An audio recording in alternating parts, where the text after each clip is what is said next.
I have Sunitha on with me. Sunitha, thank you so much for being on the show.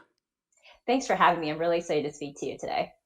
Man, so I remember when we first met, we were at a conference and you came up to me. We just started talking about real estate and you were sharing everything that you were doing inside Indianapolis and basically the real estate that you're doing because the conference we were at is not necessarily about real estate. It's about just money and things like that online. And it's fun when we get to meet people in this space or that conference where it's just about all money. We get to meet people that are in real estate. So it's really, really great. So tell me a little bit about how you are investing and where you're investing right now.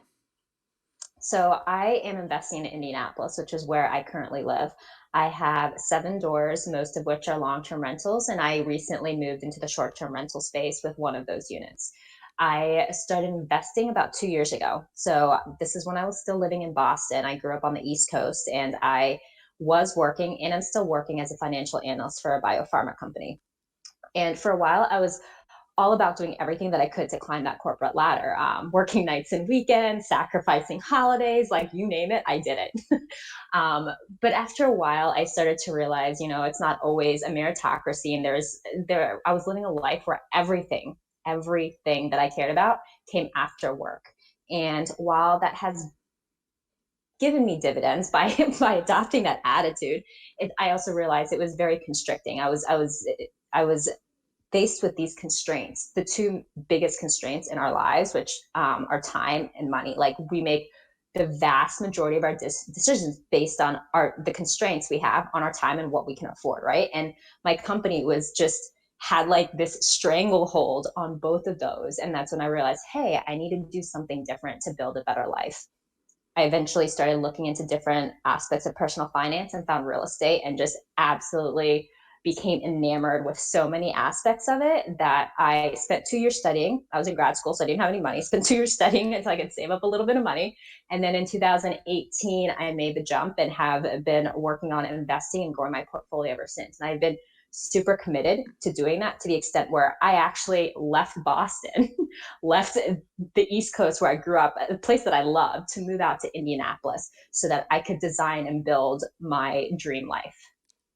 Wow, that's awesome. You actually moved so that you could continue and build that business, build that real estate investing. And I love how you're gung ho. I mean, in 2 years, getting 7 properties, not a lot of people can actually say that. Was that a lot of sacrifice? Was that really, really hard? Tell us a little bit about not necessarily the entire journey, but like tell us about Mhm. the process of getting 7 doors in 2 years. That seems like a lot of work for most people. It definitely was a lot of work, but what I love about real estate is that you can front load that work, right? So like it's a lot. The first property was a lot of work in the first 2 or 3 months. Since then, it's been very little, and that goes for each ensuing property. So in terms of getting a lot of what one of the big constraints in real estate investing is finances. So also educating yourself so that you can figure out how to get more properties, because saving strictly based on a W-2 income, that can take a little bit of time. So like learning about seller financing, learning about how to work with other investors, learning about what their needs are, trying to figure out a way to, there's always another way to skin the cat, right? You just have to learn about the different mechanisms in whatever field you choose and use those levers and pull them with the risk tolerance that works for you. Yeah, no, personally love using my own money and using, actually more so, I love using other people's money to buy real estate. And the reason Yeah. why I love using my money is because it's so much quicker and easier and faster. And that's when you have money. But not everybody starts with money. I started with $17,000. That was when I first got married back in 2005 or 2006. Don't tell my wife I forgot which year we got married in. I How think it was much they were. 2005. Yeah.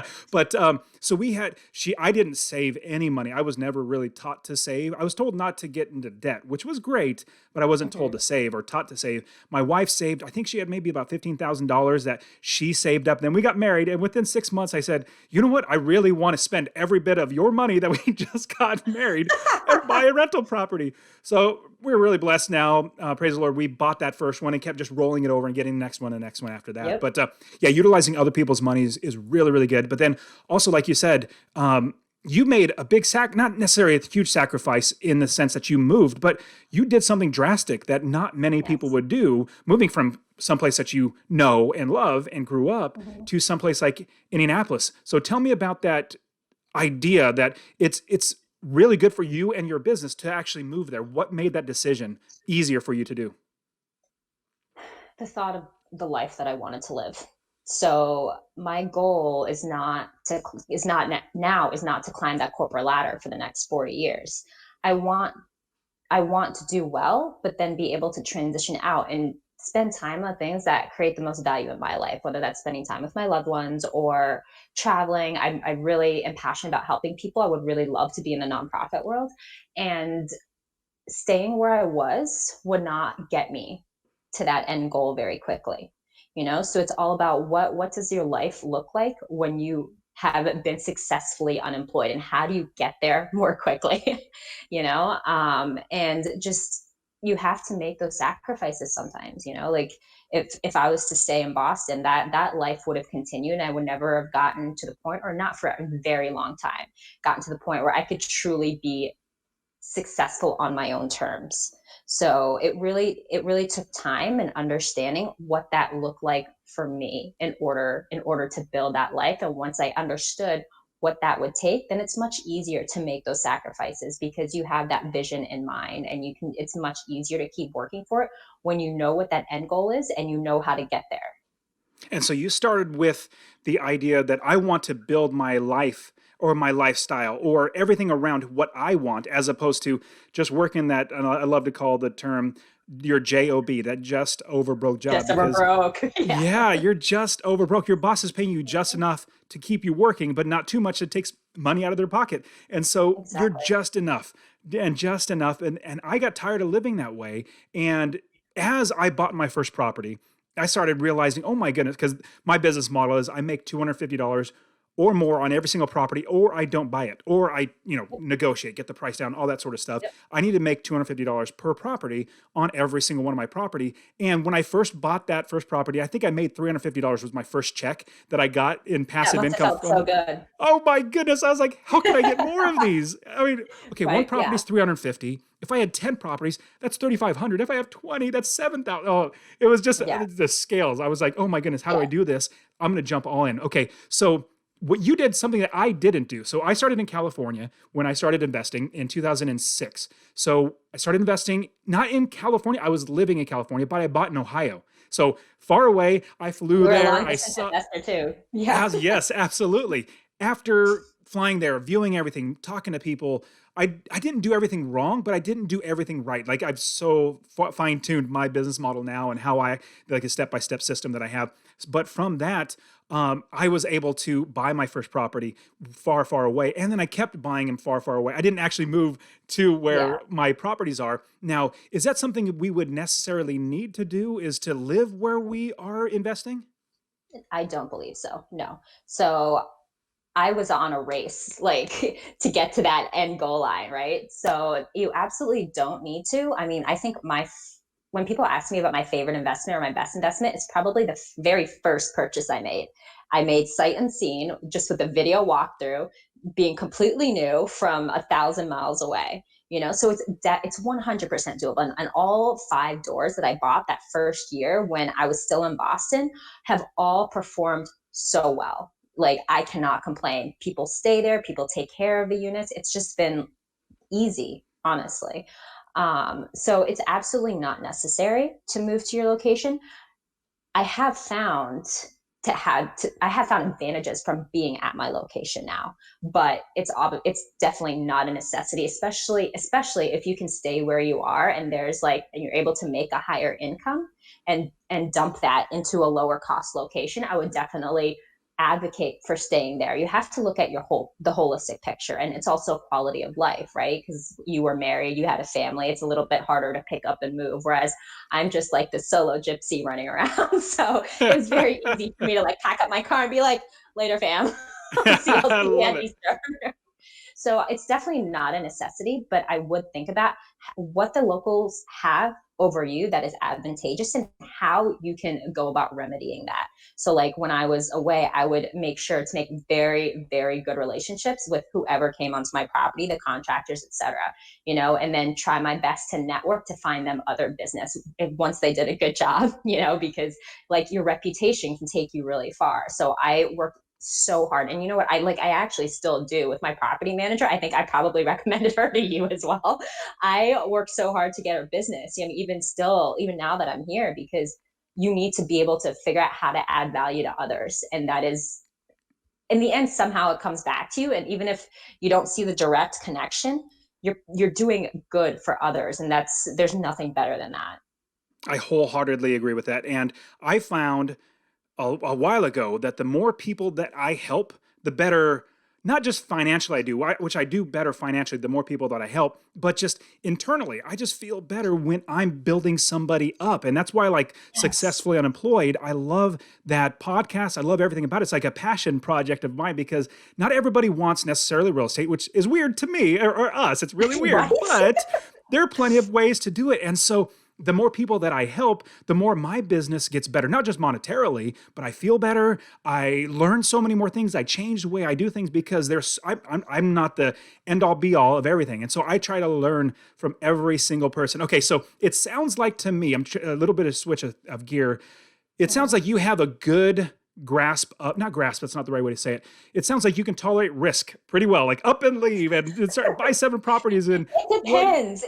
It depends because I mean, my background, my parents are Indian, so like we are very fiscally conservative. Like I don't, my mother doesn't know what I'm doing. I think she might have a heart attack if she knew I was buying just house after house. Goodness.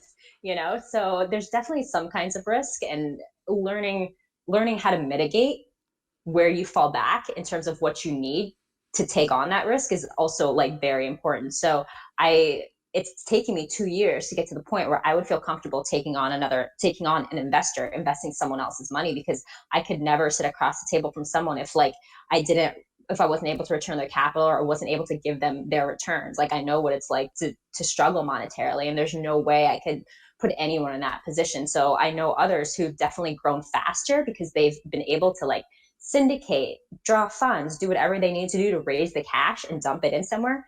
That's not like a risk I can take. But as long as I learned how to mitigate that, like, and as long as you know how to do that, it'll be okay in the long So, run. yeah, no, I agree. And there's two thoughts. One is I want to talk to you about mitigating that risk, which we'll get into in just a Mm-hmm. second. But the other thought was that as you're buying that first property, which is one of my more favorite properties, is the one that I bought, very, very first one. That's I Right? love that It's your first one. baby. Yeah, it is. It's like the very first one. It's a success. It's like it's a huge win. Then literally, like by the 28th one, I was like, hey, I just bought another property. I don't even remember Yeah. the address. Like it's it's going. Yeah. But yeah, as you're building that business and you're trying to mitigate, I love that idea that we're trying to mitigate the risk of investing. Now, let's say I wanted to invest in Indianapolis, and I say, you know what? I really don't want to fly there, but I will if I have to. How do we mitigate risk if we're going to say invest in Indianapolis if we live somewhere completely different? Well, I think first you have to determine what that risk is for yourself. So some people think risk is not getting like as high a cash return. Some people think of risk as like not having appreciation. Like it depends on what kind of life you're trying to build. For me, risk involved not having stable cash flows, even if I was getting higher cash flows. My end goal was to build a life where I could leave my job and easily support my family and not worry about, hey, I have 16 evictions this month. I can't pay my bills. So a lot of people will go and buy maybe like lower class assets because those do have higher projected cash returns. But I knew that was not the life that I wanted to build in 10 years. I'm not thinking about right now. I have a job right now. I'm employed right now. I want to be successfully unemployed. Branding. I'm not going to keep Yeah, plugging that I as love I it. I can love it. because it's so true, right? So in order to do that, I bought places that would cash flow, but were also in higher class areas. And I'm not going to lie, that was a hard thing to kind of swallow when I knew that my other friends were getting like $400 aside on like a $50,000 duplex, and I'm like maybe getting like 150 or so for like both my sides on like the first property. But I was like, this is the path that I need to take. This fits the risk exposure, and this will allow me to live that life.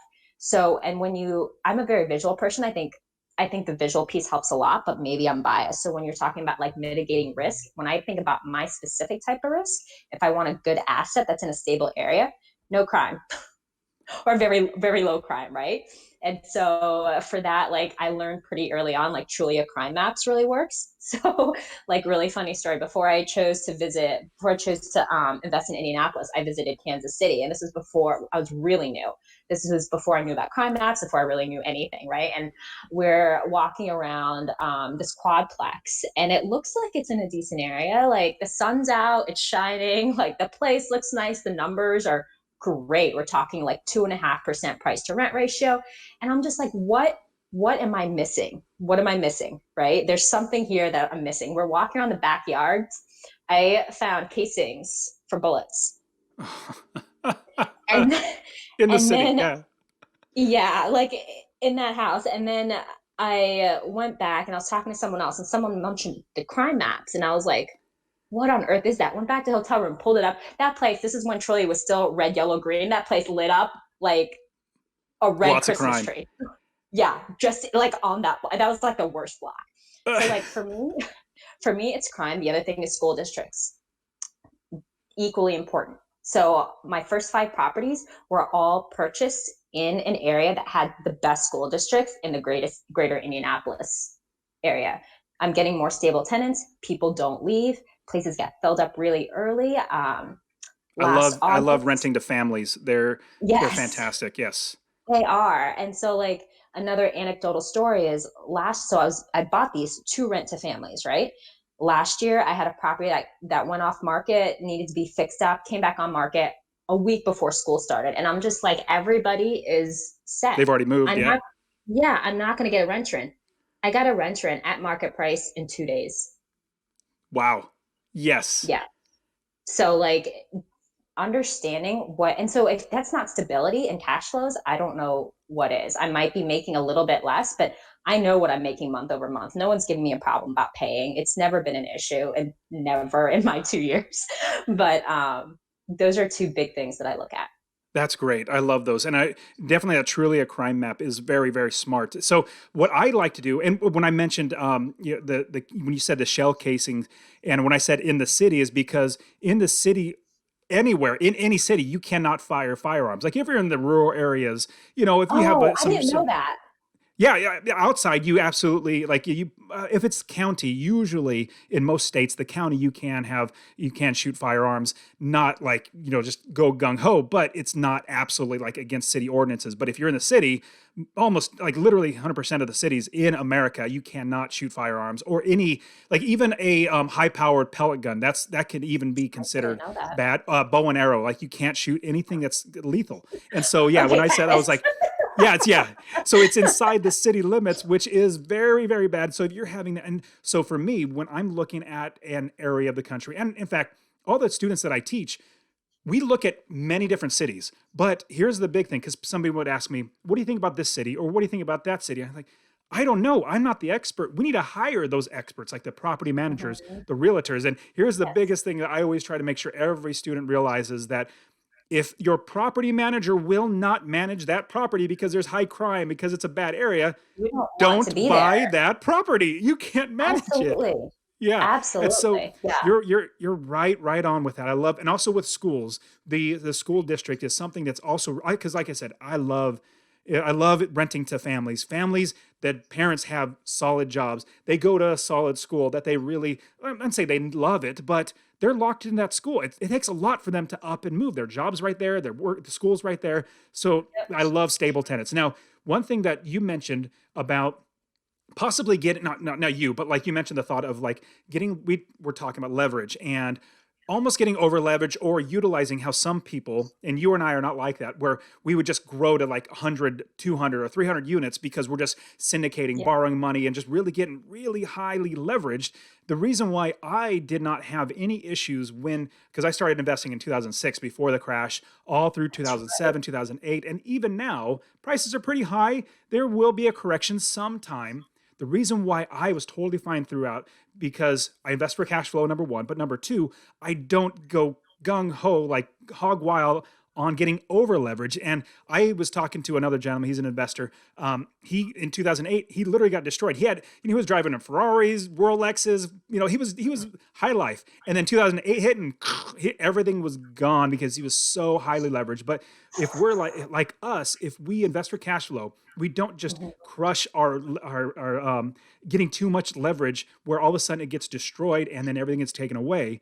We're smarter because you and I and people like us, we think long term. We're thinking, what is this for our future? Not right now, which right now is great getting extra money from one property, two properties, but it's the long haul. Over 10 years, let's say 5 to 10 years, in between there, you should have enough properties to be like, man, this is doing great. I could possibly quit my job. Now, I want to ask you about getting to 7 properties in 1 year. Tell us how Oh, you 2 years. did. I wish it Okay, was two one years. year. Okay. 2 years. How did you do that? And getting seven, and these are like probably B class properties. Yeah. And those are higher priced properties. How'd you get to that many? Did you get investors? Did you save up a lot of money? Did you refinance? So each one actually had a slightly different tactic, which has been really great for my growth, but it was really stressful trying to figure it out. First one was conventionally financed, put down the 25%. And then second one, those were 2 properties. So 3 doors, 2 properties, one seller selling both of them, and he wanted to get rid of them. And he didn't realize what he had on his hands. Not gonna lie. Meaning He good was or bad? good. Oh, good. Yeah, and then he made the negotiation process way more difficult and way more drawn out. But I was like, we have this, and I am not letting this go. So the that bundle, I conventionally financed 25%, and then the money he got from the bank for the purchase of that acted as like the down payment for the second, because I was very upfront. I was like, I will execute, I will close, I will do what we need to do, I will follow whatever agreement we agree upon, but I do not have the money for the second one, and I don't even have money for cash for the first one. But I want to keep investing, and I'm hoping we can build a relationship through the years and keep giving each other business and helping each other make money. So if maybe we can work together on this, I think this will help us both in the long run, right? So it worked. So he seller financed the second property. So I essentially got into Yes. that one for no money, I and I love seller refinanced him financing. out. Yes, it was amazing. So got into at that point, that was the 5 doors. Got into that, and then refinanced him 6 months later. Then I spent all my money, so it's been a little bit slower. But once I moved to Indianapolis, then I started to house hack and got a house with only 7% down. Right, so different kind of loan was great. Got another place for not a ton of money, and then my last door, I used an investor. So I've used a combination of seller financing, conventional house hacking, as well as investor money.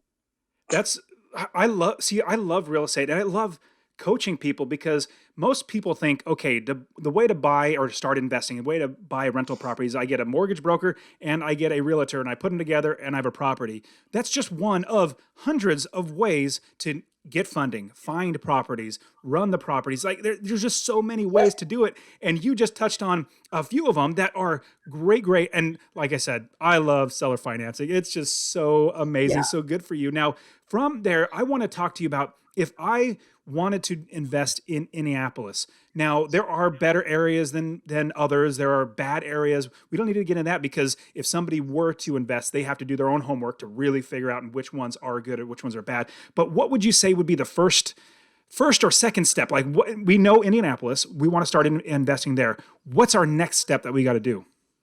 You have to do your research, and I think it helps a lot to have a visual depiction of what you're looking at. So what I did was I got a map of Indianapolis on, and I put it in like an Excel document, and like had that on. I had like 2 screens at work, so I had that at one screen, and then would do my research on another. And so like I would look at things like, where are the school districts, where are the Whole Foods, where are the Trader Joe's, where's all of that happening, and put like little pins, right? And see if like a pattern would emerge. And then I do the same thing for the bad areas, put like other different kinds of pins, see if I could figure out a cluster and start looking at it that way. And then once I saw that, like I'd be like, okay, this is what this tells me. So in Indianapolis, it's called the Circle City. There's a highway that goes all around the center. And so all the good school districts that are non Indianapolis public schools are all like outside the circle, outside the loop is what they call them, So I could go into it and then corroborate that with like my property manager, because you can go on bigger pockets, people will say things, but you always have to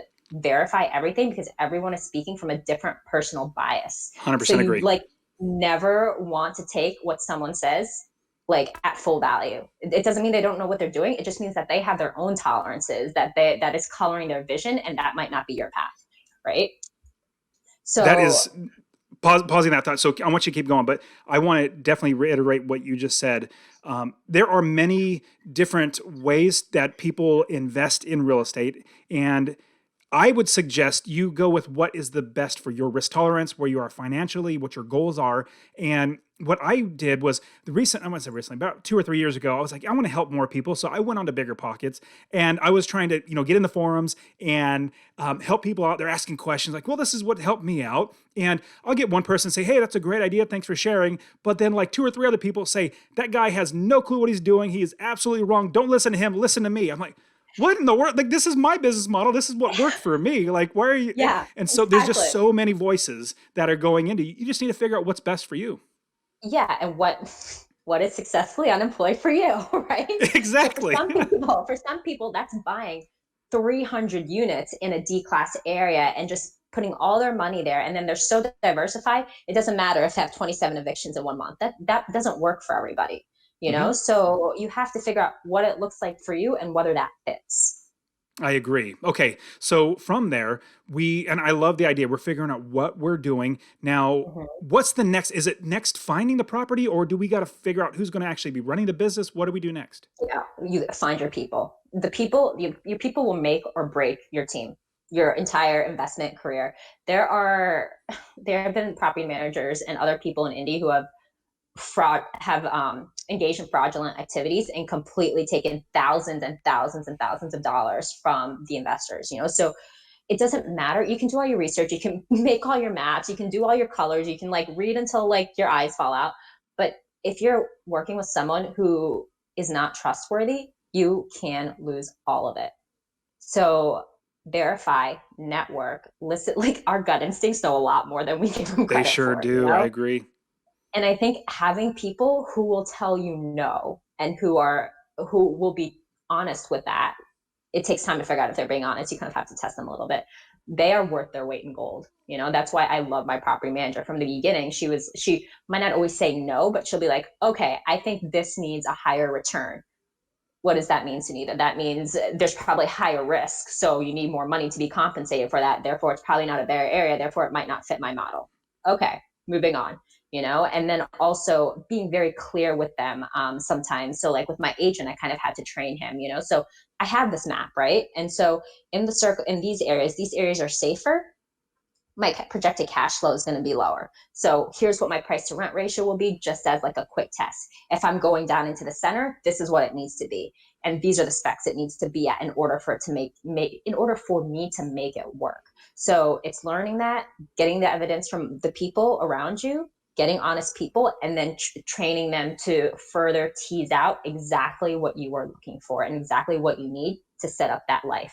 Because again, it's not about the success of the investment right now, this year, next year. Hopefully it is successful, but it's about building the portfolio that will allow you to live the life that you need to live.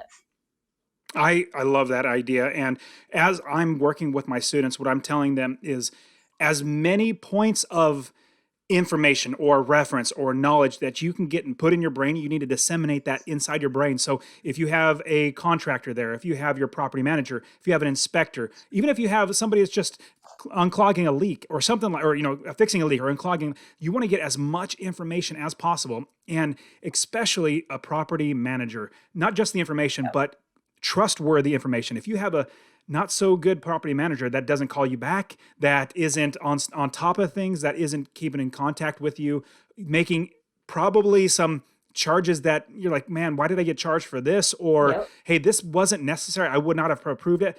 You need to have people that you trust. And so what That, and I I think also people who are really on top of things. So one thing that I learned is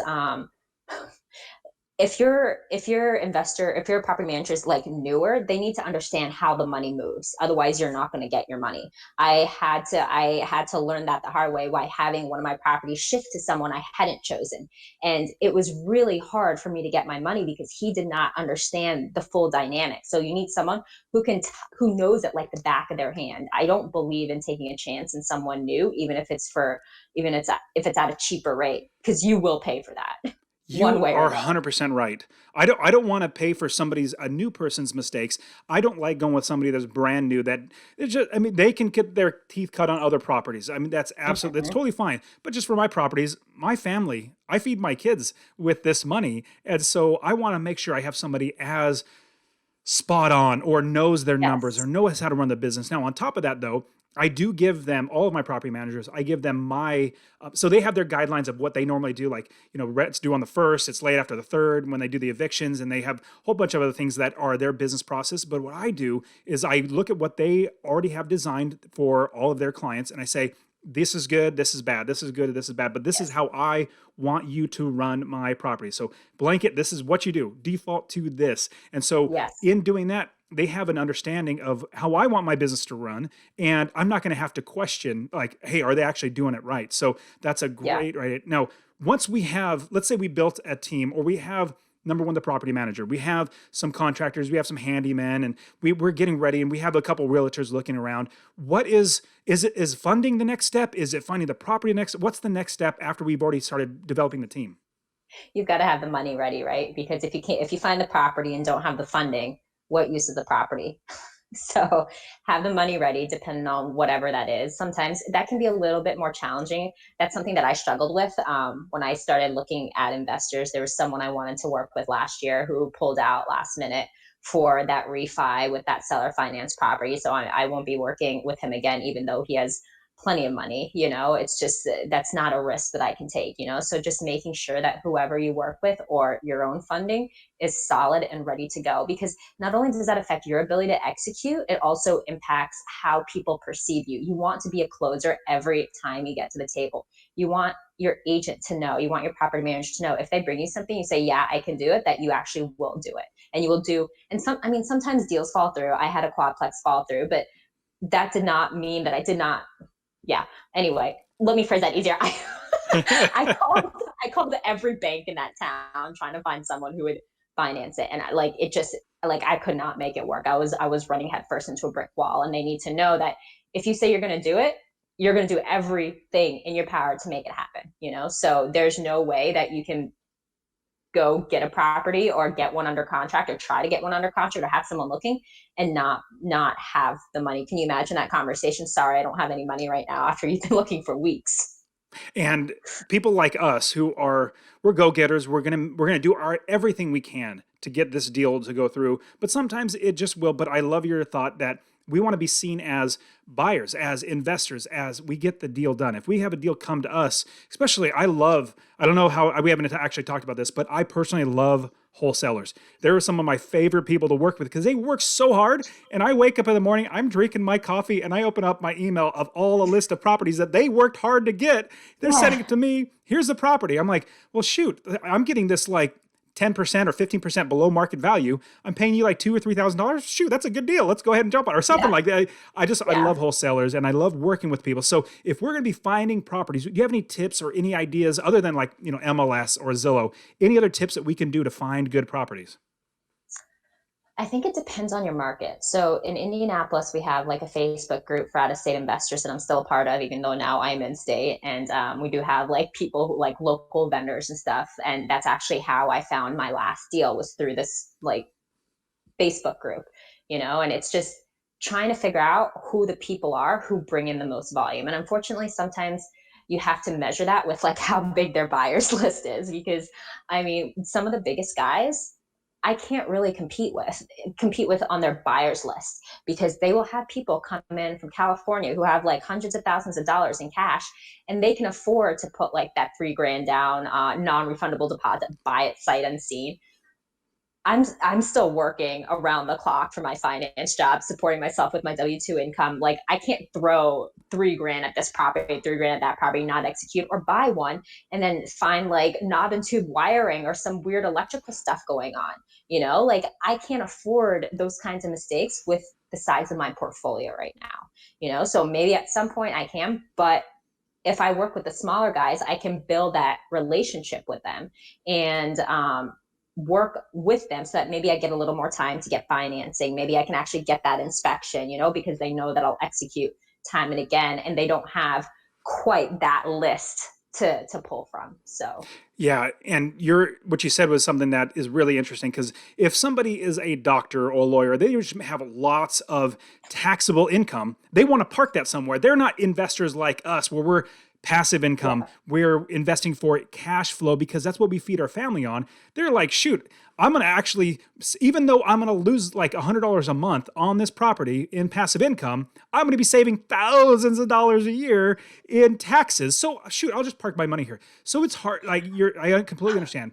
It's hard to compete. I'll read you Now, one. So oh, like 2 years ago when I was in Boston, that's when like the Chinese investors were just buying everything in sight. That was why I knew I could invest in Boston. Everything was going for like tens, if not hundreds of thousands of dollars over asking, depending on the property size. It was huge. And a lot of these properties were older. They definitely had massive maintenance issues, but they were buying them sight unseen. And why? Because they had the currency risk, like that they were hedging against. It didn't matter if it lost actual cash. There were other reasons that they were investing.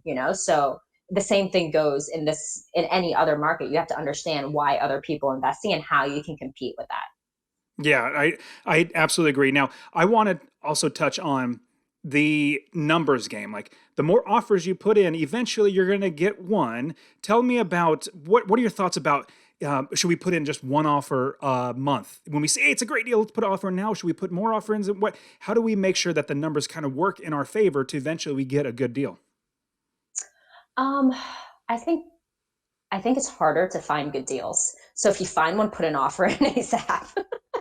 And if you're in a predicament where you need to get the financing for an extra one, try to figure that out. Do everything you can to figure that out. Friends, family, fools, whoever, like try to find some help or maybe take on a partner. But I think in this market, it's so competitive that it's hard to find good deals. You shouldn't stop yourself because it's like, oh, what if this one goes through? Well, you'll find out in 2 days, like or a day. You know, just you just have to keep throwing those darts until it sticks and throwing good darts at a good board, not just Yeah, any. yeah, because you will not get 100% of the deals you do not put offers in. Like you literally won't get it because you didn't put an offer Yeah. in. So you just have to put an offer in. And on top of that, here's what I always try to tell all of my students is you absolutely do not or should not, or I will say, you're disowned as a student if you buy bad deals. We don't No. buy bad deals just because, oh, we got one. No, we wait until we have a good deal. And one thing that, because you mentioned your second property was like an investor, and he had two different properties together, and we are bundling them together. Usually, when students come to me, they'll say, "Hey, there's one investor has like 6 properties. They're all bundled together," and I always tell them. Analyze every single property. We don't Yes. buy 5 good properties for a lemon, a bad property, even That'll if we're sink getting you. good deal. Exactly. Yeah. We only buy good properties. And I think one thing I might add to that is like, what is your definition of good, right? Because I've talked to a lot of investors, especially recently, who can't tell me why it's a good deal or a bad deal. Like I described it to someone earlier this morning as peeling off the layers of an onion. So like it might work in the numbers, but what are the economics? Like there are people going to like turnkeys and they're interested in Indianapolis, but then they end up buying one an hour outside of Indianapolis because that's the only place a turnkey company can make it work. So okay, the numbers look okay, but then what are the other aspects of this? And why are they selling it at this price? And why are they selling it here versus there? Like you have to keep pulling that back in order to determine what is actually a good deal. There's so many aspects and you have to do that work. Otherwise, it is not worth it. You will probably lose your money. Wholeheartedly agree. You're absolutely spot on. Now, how do we know? Because we have to know that criteria. Do we have to look at every single property and continue to be looking, analyzing properties in the area so that when one comes on the market, hey, I know what a good deal looks like. I could jump on this one. Or should we just like pull up every other month and say, let me look for a property there now? Like, what are your thoughts about constantly looking versus randomly looking? I think you're leading me with your questions a little bit. Are you trying to make a point? No, I'm teasing. So, I mean, I looked at hundreds before buying my first one, and not because I couldn't pull the trigger, but because I didn't know exactly what was a good deal at first, because it's also comparative to what else is going on, right? So, like, if I can find something in a good area now that's 1% and change, that's a good deal, depending when you can't find anything else, So, you need to be able to compare to the other things in addition to comparing to your own needs. And the only way you can do that is by having your pulse on the temp of the market, which means consistently analyzing. Especially in these days, if you look like every 6 weeks, our lives have been turned upside down in the last 6 weeks. What you knew in January no longer holds. So it's like just everything's been wiped clean. So you need to like be on top of it. That's the only way you can stay sharp. So I bought those five, and then I closed on the last door like September, October. I didn't buy the next one until the next July when I moved here.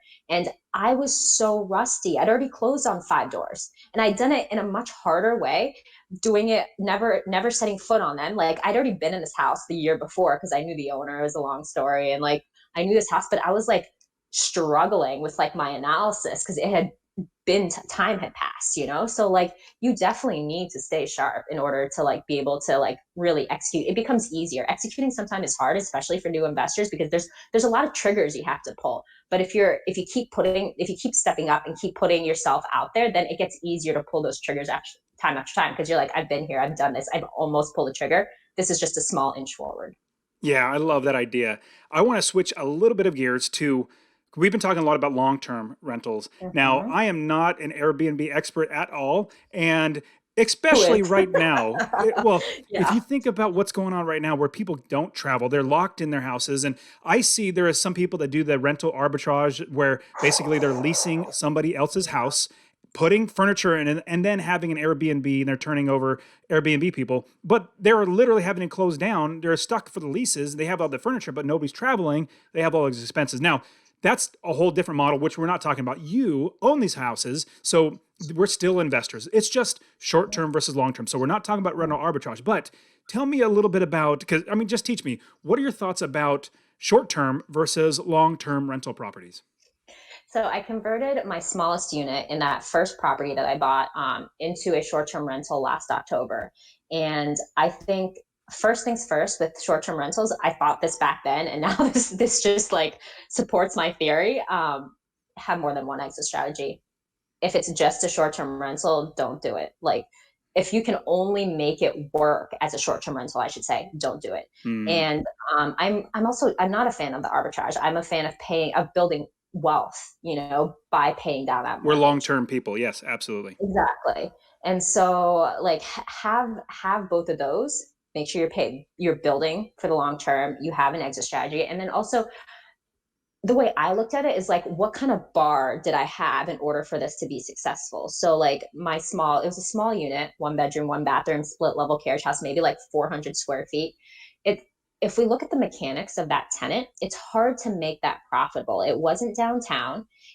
I'll be getting a more transient tenant. So like the families that we love to move in, that's because they don't leave because it is so hard to pack up all your kids and all of their stuff and go to another place, to another rental, right? Whereas if you have like one person who's like a professional with a couch and like a TV, and they get bored and they're like, oh, I want to go somewhere more exciting, do I want to something move new, from they're Boston to Indianapolis. Let me just go ahead and do okay. Point taken. Do not rent to myself. Got it. that. But so and then when that happens, if you have a property manager, then you have to pay a new leasing fee every year. You have vacancy and turnover costs. What are the biggest cost killers in our business? Vacancy and turnover. This is set up to barely maybe make a little money, not a ton. This is not going to make me rich, right? This one unit, small unit that I have. And then also every decision that I made in these last 2 years in terms of what I bought was through the lens of we are going to have a correction. how do I mitigate against that I risk, love that. right? Yeah. And so that's why I bought in higher class areas, because I knew if I went to the C areas, those guys would have more trouble once the manufacturing plant shut down like they are now. Once things start happening and they don't have those savings, and it was just going to be rough. But with this rental, if there's a recession coming, it's 1 bedroom, 1 bathroom. You look at the 3 bedroom, 2 bathroom, whatever Airbnbs that go for like $500 a month. That is great during boom times. Boom times were not going to last by the time I started. And they were definitely not going to last when I started last year. I had other friends who were like, hey, turn the other side to, I had like 2 bedroom, 1 bathroom on that same property. And they're like, turn that to an Airbnb too. And I was like, no, not happening.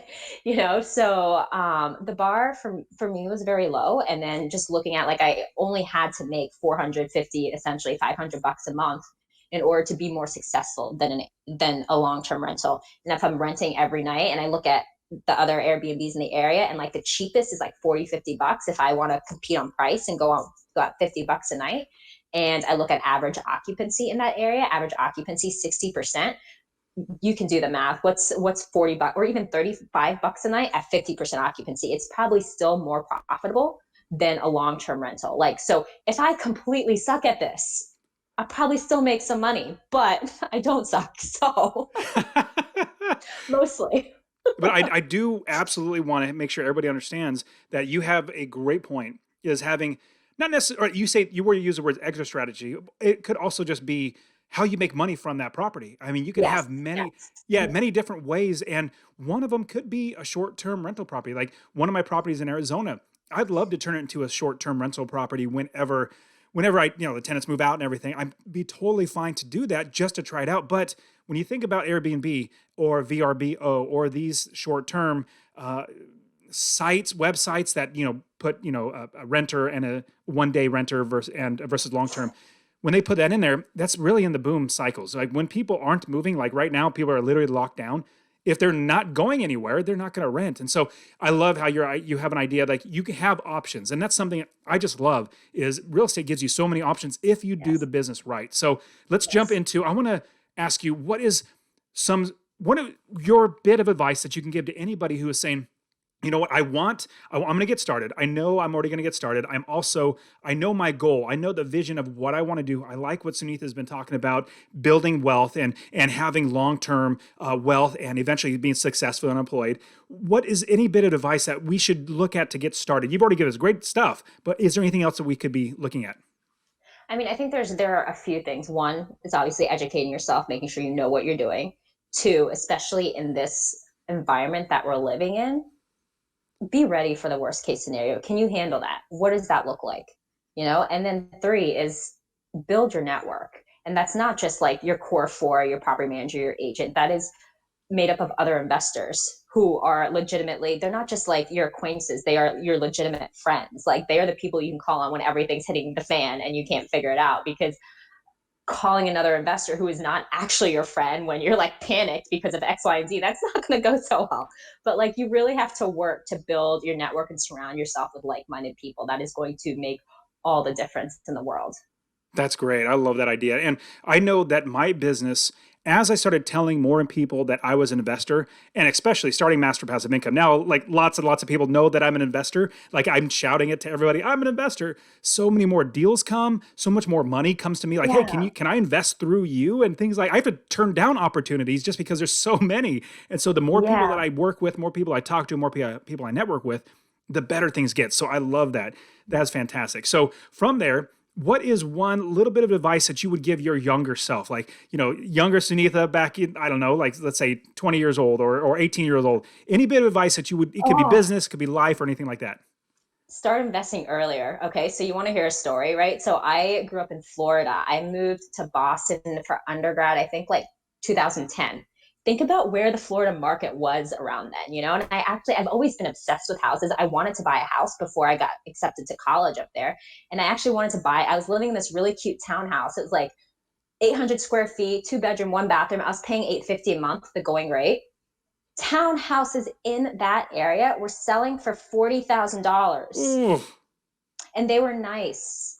They yeah. were and they had been built like 4 years before, we're selling at 100K and the market just like tanked, right? And so I actually tried to go get financing to buy one, and I had like $20,000 saved up at that point, and the bank would have financed it. And I didn't take the time to understand the mechanics. I couldn't understand like numbers or anything. Like I had no idea what was going on. And I really wish I'd taken the time to get like a little bit more like grit in my spine and been like, there's an opportunity here. But I did not even see it as an opportunity. I didn't even know what was happening. Even if I just bought that one condo, like life would be different. Absolutely. And look at how much those are probably going for at least 100, 150 now, if not more, which Oh, would be great. totally. And I'm getting questions all the time right now from basically anybody who reaches out to me, asking the question, is now the right time to invest or should I wait? And what I always tell them is, well, basically, yes. Yes to both. Is now the right time? Yes. Is it right time to wait? Yes. And the reason why I say it's both is if you're buying the right deal, that's making you passive income. That's you're not over leveraging it. You're not going to kill yourself. Because, like I Yeah. said, I started investing in 2006, like when it was still taking off. I started investing then. I was still making money all through the crash. So if you're Yep. doing the business right, you absolutely can. And if you're going to invest in something like a $500,000 house, that's probably not the best idea. Because imagine Yeah. if there was a crash, not saying there will, but if there was a crash where it cuts in half. So a $500,000 house is now 250,000, but a $100,000 house is now 50,000. So instead of losing 250,000, you're losing 50, or you know what I mean? So there's different ways to invest and there's different ideas. But the a big thing that you said was you educated yourself, or sorry, you wish you would got more education, and now you have education, whereas back then it was really a lot more difficult. And another reason why I tell people right now is the best time to start investing is you need to start educating yourself now, because if and when there is a crash, because you're thinking there is one, you don't want to educate yourself in the bottom of the crash when you're starting to learn and you're going to miss the entire run up. You want to educate yourself now so that when it does correct, when it does come down, you're like, those are great deals. It's half off. Let me Yes. buy them right now. I've already have the network. I already have the money fund. I already have the business set up. I already have everything ready. Now I could jump into it. What do you think? That's exactly. I was waiting for a pause so that I could say exactly that. So like people have been telling me since I started, hey, wait, there's going to be a crash.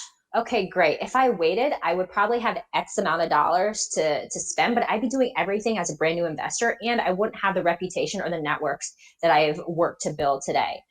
So like now I have the lenders, now I have the investors, I have friends who have the rehab team, I know the wholesalers. I've worked with all of them. They know I'll execute. So when I'm in a position where I can find deals, I might not have the cash, but I can find people who have the cash now because I Absolutely. have the experience. And now I know how to make it successful, because like the first one or two you do, you're kind of like operating on theory, and you're like, oh my God, I think this is okay. You don't want to be saying, oh, I think this is okay, and what could arguably be the best investment period in like our lifetime. Like we don't know what's going to turn out, but I don't think things are going to be good with the way the markets are looking in terms of like lending, et cetera. You don't know, but you want to be prepared. You don't want to sit back in, what year are we, 2020? You don't want to sit back in 2026. I You're always you're have this not moment. nearly as old as I am. I can't believe you're thinking, what year Yeah, is this? no, I do stuff like that all the time. The simple things I forget. But you don't want to be looking back at 2026 going, my life is not that different. And now we're out of the recession or the correction, whatever we had, and I I won't missed it. have another Mhm. opportunity for another 7 to 10 years. You don't want that to be you. So No. And if you find the you numbers, make it work.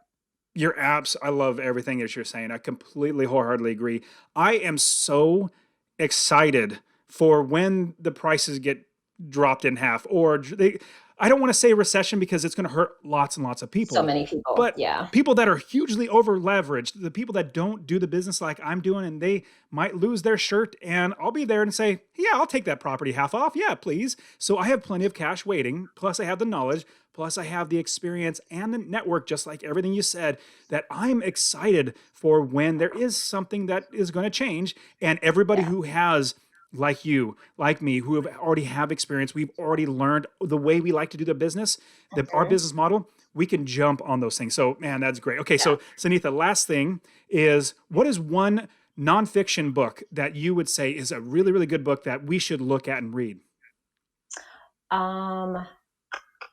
So one book that I really like is on emotional intelligence written by the Harvard Business Review. So I think that is really key just for life, and especially in real estate, because this is all about understanding people. This is not about houses, it's about humans, and it's about working well with people, building those relationships. And it's not just like networking stiffly in a suit, it's about actually building true bonds with other people so that everyone can help each other be successful. And you can only do that if you are like empathetic, if you're able to self-regulate, if you're able to like master these, or I mean, who can actually master, but if you're able to be strong in these different areas of like emotional intelligence and dealing with people, that's like, they say EQ goes far, emotional quotient goes far higher, takes you far higher than IQ. And I'm a firm believer in that, especially you don't need to be a genius to run the numbers. You need to be smart enough, but the people who know people and can make like the deals happen with the other people, I think those are the ones who will truly get ahead.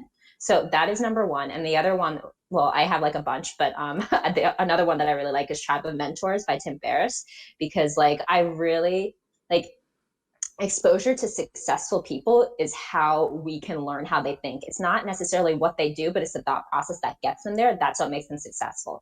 So being able to like have some sort of access to a ton of people in a ton of different industries who have set themselves apart, and to see what kinds of things that they prioritize in their lives and in their business and whatever, like I think that's invaluable. So that those are like probably two of my favorites. Love it. I love those. Those are great. And I completely agree. The more people that, uh, well, one, like I said earlier, the more people that I help, the better my life is financially, emotionally, all that sort of stuff. But the more that I'm actually caring for the other person, not just like, how can I make money? How can I, serve you to make money? No, No, yeah, no. literally caring for people and having that emotional quotient. I think you're absolutely right. I love that. Okay, Matt, Sunitha, you give us so much great insights. I know I've learned plenty. I know everybody else has learned a lot listening to this. I know people are going to want to reach out to you. How can they find you? How can they reach out to you and talk to you about everything that you're doing?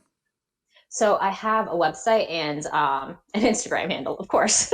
So my Instagram handle is Griffix Property Group. It's GRIFFIX Property Group. And then my website goes by the same name. So griffixpropertygroup.com. And then they can DM me, or there are places to shoot me a message on my website. So That's love to awesome. help. Yeah, Sunitha, thank you so much for being on the Master Passive Income Show. You give us great, great insights. So thank you very much for your time. Thank you. Thank you for having me. I've really enjoyed this. All right, you take care. You too.